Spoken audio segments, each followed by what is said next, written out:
To become a stronger fighter, you must use resistance training correctly. Historically, old school fight coaches claimed that weight training makes fighters big and slow, but that's only true if you use resistance training poorly. When used the right way, weight training can either make you much stronger without getting any bigger, or both bigger and stronger together, meaning you get faster, not slower. And as we've seen in the previous video, getting the wrong kind of big will sabotage your speed. How you use weight training is critical. Weight training is a tool. We can't blame the tool for bad results if it's being used inappropriately. Let's dig into how to best use weight training to level up your fight performance. Fighters, welcome back to another episode of Heatrick Muay Thai Performance. In this episode, we'll explore how programming your resistance training sets and reps will affect if you get purely stronger without gaining weight, that's boosting neuromuscular efficiency, or both bigger and stronger, targeting myofibrillar hypertrophy, or simply bigger without getting stronger through sarcoplasmic hypertrophy, which will make you slower. The last video went into exactly what the differences are between those three adaptations. Be sure to check that out for context before cracking on with this episode. You'll find a link in the caption and show notes page. Now, onto the loaded question of strength and muscle hypertrophy training. Pun intended. The exact biomechanical mechanism for muscle growth from resistance training is not yet fully understood, but that's just academic. It doesn't really matter to us. We only need to understand the practical application and adjust our training programs accordingly. So here's the lowdown where the rubber meets the road. Ultimately, muscle growth occurs as a result of a combination of three things: mechanical tension, being under load; metabolic stress, that's work done in a period of time; and muscle damage, causing and repairing microtrauma to the muscle proteins. The biggest factor to consider for muscle hypertrophy is training volume. That's the number of sets and reps and the training frequency, the number of times a week that you target a specific muscle group. The more training volume, the more hypertrophy you'll experience, to a point. There's a dose-response relationship between training volume and muscle gain up to a certain point, and that point is different for everyone. Training volume above this personal threshold leads to overtraining and an overall reduction in the work you can do, which reduces the amount of muscle gain you can get. You need to find your own sweet spot.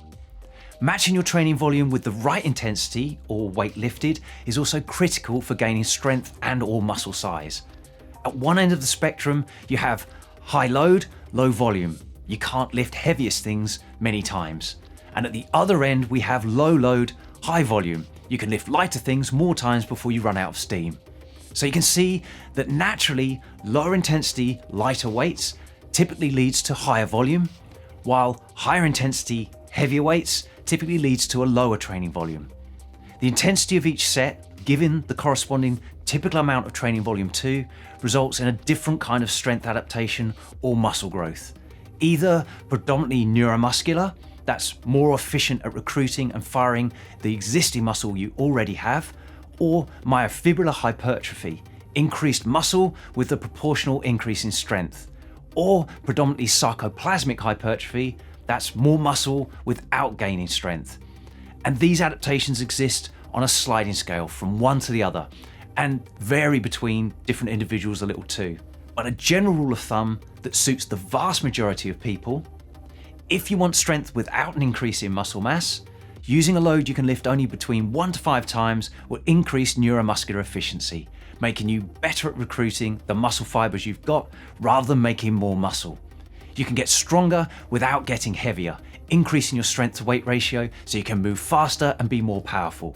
Combine this rep range and intensity with rest intervals of 3 to 5 minutes between sets to get the best spark from your neuromuscular system and the best strength gains. And we'll talk about the ideal number of sets later.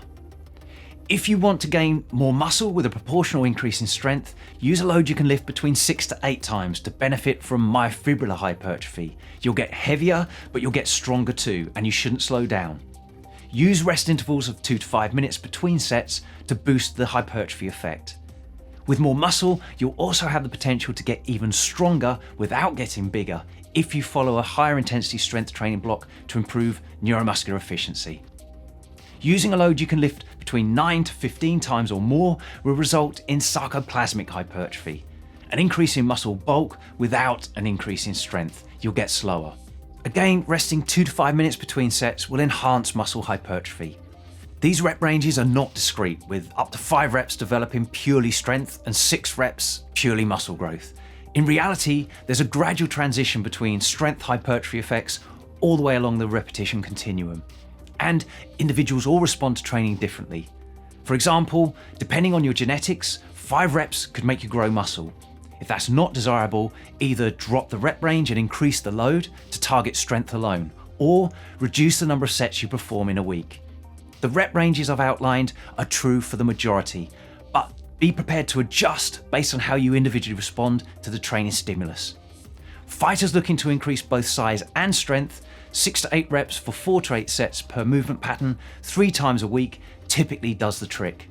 For fighters looking for neuromuscular strength without gaining weight, 3 to 5 heavy reps for 3 to 5 sets per movement pattern twice a week is ideal. So you can see bigger isn't always stronger. How you train hugely affects this.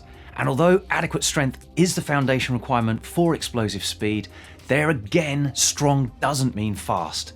How you train changes the game entirely here too, and that's a topic for the next video. In the meantime, check out the Optimal Fight Camp Blueprint linked in the caption and the show notes page if you want to better understand how to piece all of the training together to become a better fighter. Thanks for listening. If you found this valuable, please like, subscribe, and share with someone else it could help too.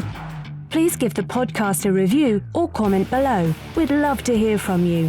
As always, you can visit heatrick.com for more Muay Thai performance podcasts, videos, articles, and guides. Catch you next time.